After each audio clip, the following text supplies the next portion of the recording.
Big boss big boss big boss big boss बदल गए हैं आप। अस्सलाम वालेकुम दोस्तों, केड़ो हाल है? नमस्ते, सत श्री अकाल। मेरा नाम यासीन है और मेरे चैनल का नाम है दिल कहता है।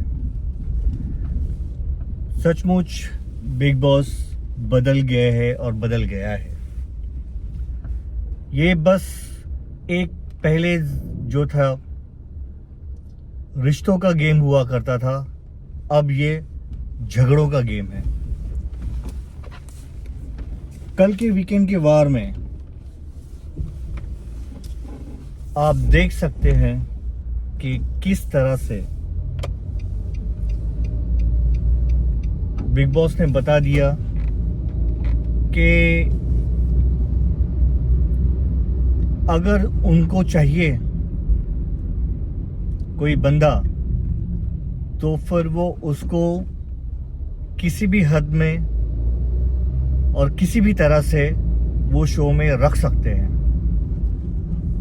और किसी को भी वो बैकअप दे सकते हैं।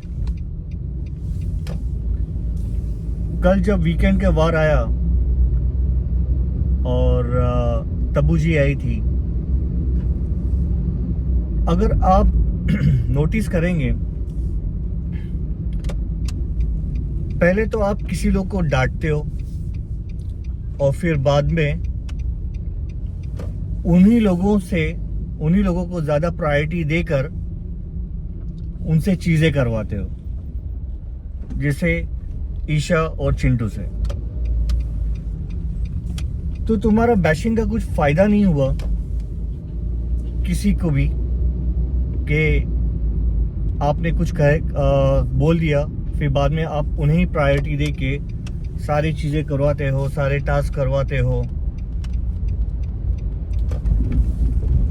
तो ये बात सही नहीं है। मैंने कल के भी वीडियो में कहा था कि मुनव्वर फारूकी को अपने आप को बकअप करना बहुत जरूरी है और बिग बॉस का अभी ये बड़ा प्लान है कि वो मुनव्वर फारूकी को जिस तरह से उन्होंने अनुराग डोभाल को इस घर से निकाला था, उसी से कोई मिलता जुलता चीज लेकर वो मुनव्वर फारूकी को भी निकाल सकते हैं, क्योंकि उन्हें लग रहा है कि जिस फैंडम की और जिस टीआरपी की ज़रूरत हमें है वो अब मुनव्वर फारूकी से नहीं रहकर हमें मिलेगी वो टीआरपी अभिषेक से। क्योंकि मेकर्स भी देखते हैं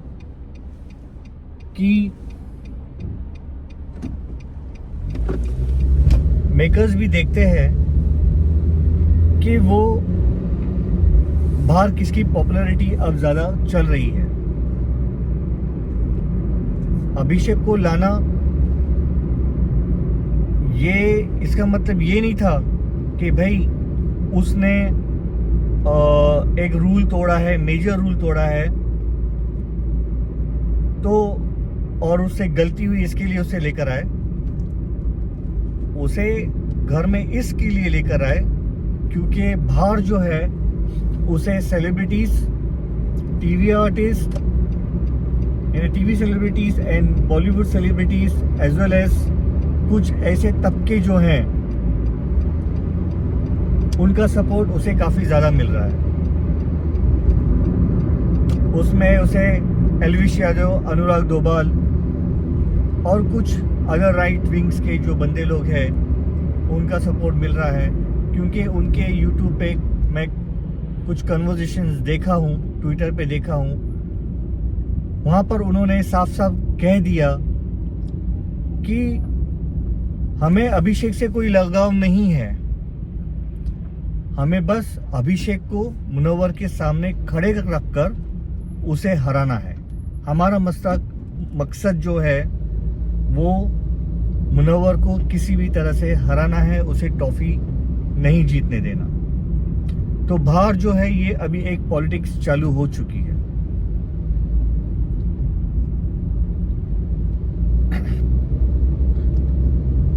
कल मुझे तो ये लगता है कि जब अभिषेक जितने भी घंटे के लिए बाहर गया था तो उसे शायद कोई स्क्रिप्ट मिल चुकी है, क्योंकि जिस तरह से आकर उसने अंकिता और मुनव्वर के साथ में बिहेव किया इज नॉट अप्रिशिएटेबल। क्योंकि इन बंदों की वजह से आप घर में एंटर कर चुके हैं, आपको एंट्री मिली है। आई डोंट नो, अगर शायद ये लोग भी हाथ नहीं उठाते तो बिग बॉस कुछ अलग पैतरे से उसे घर में लेकर आते, क्योंकि उनको उससे टीआरपी मिलने वाली है, काफ़ी भारी फैन फॉलोइंग लोगों से जो उसके सपोर्ट में आए हैं।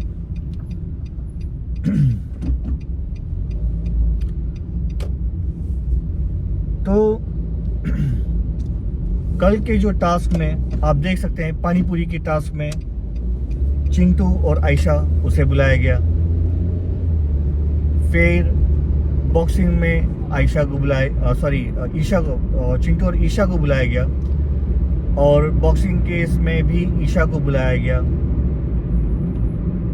और अरुण को बुलाया गया। दूसरे जो न्यूज़ टास्क में न्यूज़ देखने से ही मालूम पड़ती है कि मेकर्स किसे टारगेट करना चाहते हैं और कौन किसको टारगेट करेगा। ऐसी कोई भारी न्यूज़ तो हमने नहीं सुनी जो मेकर्स वहाँ पर जो बोर्डिंग लगा रहे थे। भाई चिंटू का क्या गेम है, वो हद से ज़्यादा ओवर कॉन्फिडेंट होते जा रहा है और बदतमीज होते जा रहा है। वो जिस हिसाब से मुनव्वर फारूकी को बोल रहा था कि तुम्हारी गेम ऐसी है, तुम ज़ीरो हो, तुम फैन की वजह से घमंड में हो, ये है। भाई वो किसी भी घमंड में नहीं है। अगर वो घमंड में होता तो बोलता, पर वो किसी भी घमंड में नहीं था। और आप नेशनल टीवी के ऊपर एक बंदे की कैरेक्टर के ऊपर लात मार रहे हो, तो ये मालूम पड़ता है कि तुम किस तरह के घटिया आदमी हो। चिंटू पहले बहुत ज़्यादा पसंद आता था, पर आजकल जिस हिसाब से वो अपना बिहेवियर दिखा रहा है, जिस तरह से वो पोकिंग कर रहा है, वो एकदम घटिया चीज पे उतर आ गया। और अभिषेक वो कुछ आपको झगड़े में, मुनव्वर जो है आपको झगड़े में नहीं लेके आ रहा था, वो आपका रेफरेंस देके बस चिंटू को एक बात बोलने जा रहा था जिसके ऊपर आप इतने ज़्यादा ऑफेंड हो गए।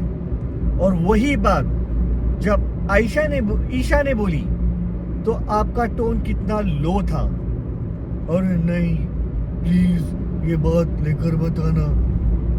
और जब मुनव्वर ने आपको बोला, मुनव्वर जब चिंटू को बोला, ओ भाई प्लीज मेरा नाम इसमें मत झगड़ो, ये करो, बीच में मत लेकर आओ, तुम्हें झगड़ा करना है करो, मेरे इसमें मत लेकर आना, फर्स्ट इस टाइम लेकर आए हो, नेक्स्ट टाइम नहीं लेकर आना। भाई ये क्या तरीका था? भाई उसी बंदे ने तुम्हें घर के अंदर लेकर आया है। आपको तो अंकिता और मुनव्वर का तो एहसान रहना चाहिए, और आयशा का, जिन्होंने आपके लिए वोट किए और आपको घर में लेकर आए। अगर ये लोग नहीं हाथ उठाते तो आप घर में आते नहीं आते।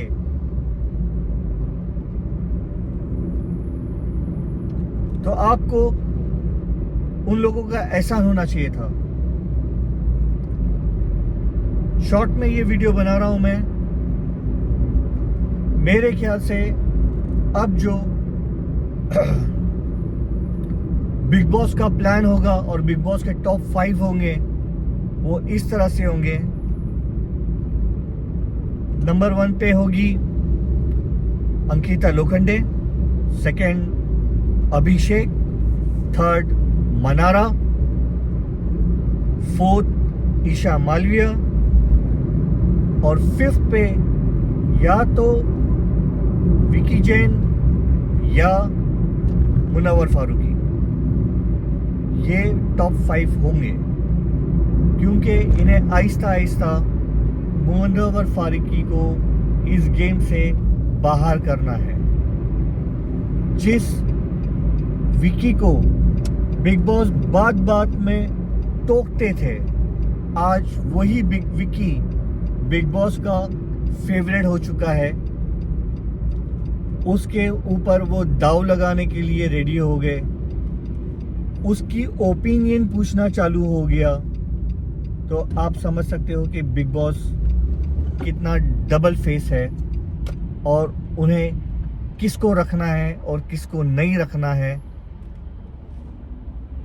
पहले लोग कहते थे कि बिग बॉस जो है अंकिता और मुनव्वर को ज्यादा फेवर करता है। नहीं, बिग बॉस कभी भी मुनव्वर को फेवर नहीं किया, बल्कि उसका यूज किया, उसके गेम को बिगाड़ा। पहले मनारा से, फिर बाद में आयशा से। जब वो खेलना चालू हो गया तो फिर वो उसे डिफेम करने लगे। एक आदमी को आप मेंटली कितना टॉर्चर कर सकते हो। ऊपर से सलमान खान भी आके बोलते हैं कि भाई हमारे फीडबैक की वजह से तुम चलते हो। अरे भाई बाहर बंदे को क्या दिख रहा है उसके हिसाब से ही वो अपने गेम प्लान बनाएगा। आपको क्या चाहिए कि बंदा बस लड़े लड़े लड़े। जो ईशा मालविया बोलती है कि भाई मैं तो इसे एक स्ट्रॉन्ग कंटेंशन देखती थी, पर ये तो कुछ नहीं है, इसका कोई गेम ही नहीं है। तुम्हारा गेम क्या है ईशा मालविया? बस अभिषेक से झगड़ना, उसकी पास की बातें लेकर आना, चिंटू के साथ में चिपकम चिपकी करना और फालतू की एडवाइसेस देना। यानी बिग बॉस के गेम में आपको अगर आना है तो आप झगड़े के लिए आप रेडी हो जाइए। आप रिश्ते मत बनाइए, आप दोस्तियां मत कीजिए, आप किसी के लिए अच्छा मत कीजिए, आप सिर्फ झगड़े कीजिए तो आप बिग बॉस में शाइन होंगे।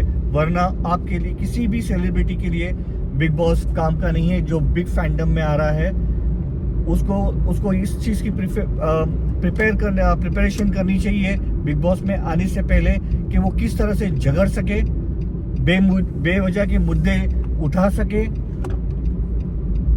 उसकी इंसानियत को उसे बेचना पड़ेगा, घटियापन में उतरना पड़ेगा, तब जाके वो बिग बॉस में शाइन होगा। तो बिग बॉस के अंदर टीआरपी के लिए बिग बॉस कुछ भी कर सकते हैं और आपकी इज्जत की मट्टी पलीत भी कर सकते हैं। अरुण भाई इतना भड़क रहा है, भाई तू क्या काम कर रहा है? क्या कर रहा है भाई तू अरुण बस बिना मतलब के मुद्दे में घुस रहा है और बस कल चिल्ला रहे भाई जागता तू, भाई जाग। भाई जैसा ही तेरा कुछ काम खत्म हो जाए तो जाके तो बेड पे सो जाता है। वो क्या जागेगा, पहले तू जाग। ये ऊपर वाले के थोड़े से क्या बोलते ना अच्छे ब्लेसिंग्स है आपको, जो आप इतने टाइम तक यहाँ पे टिके हुए हो। वरना तुम्हारा गेम तो 0 से भी -0 है। जहाँ पे वजन वहां पे भजन, आपका तो यही वाला हिसाब चल रहा है। दम है तो पहले तो विक्की तो बहुत बुरा था, अब तो विक्की की चाटने लग गए आप।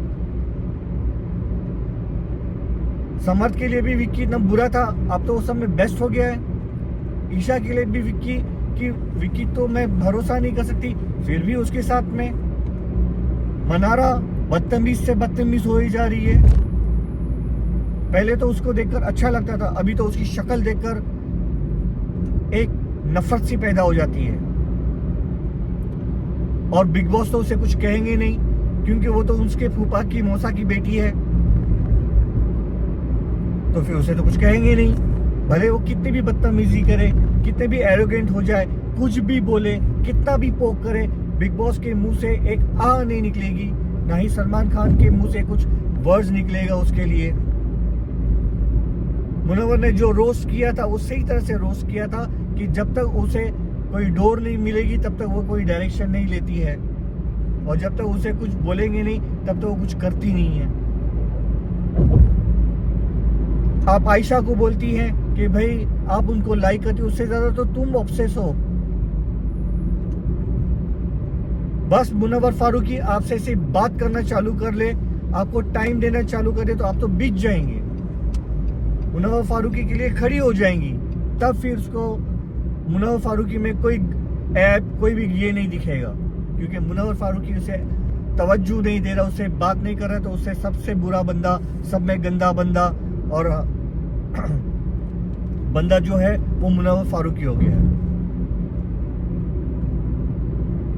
तो बिग बॉस का यही बड़ा प्लान है कि वो आहिस्ता आहिस्ता मुनव्वर फारूकी को बिग बॉस की प्लेट से बाहर फेंकेगा या उसे डिफेम करते जाएगा ताकि दूसरी जनता जो है उसे वो वोट नहीं कर पाए। तो दोस्तों आज के लिए बस इतना ही। प्लीज़ मेरे वीडियो को लाइक कीजिए, मुझे फॉलो कीजिए, सब्सक्राइब कीजिए, नोटिफिकेशन का बेल बजाइए ताकि मैं कुछ नई वीडियो डालूं तो फिर वो आपको देखने के लिए मिले। मेरे ब्लॉग्स में आप देखेंगे तो बहुत सारे ट्रैवल्स ब्लॉग्स भी हैं जिसमें यूएई और लंदन के भी मैंने ब्लॉग्स बनाया हुआ है, तो आप वो देखकर भी एंजॉय कर सकते हैं। तो तब तक के लिए, नेक्स्ट वीडियो तक के लिए आपसे विदा चाहता हूँ, और दुआओं में याद रखना और मेरे वीडियो को लाइक, सब्सक्राइब एंड फॉलो करना। तब तक के लिए अल्लाह हाफिज़, चाओ।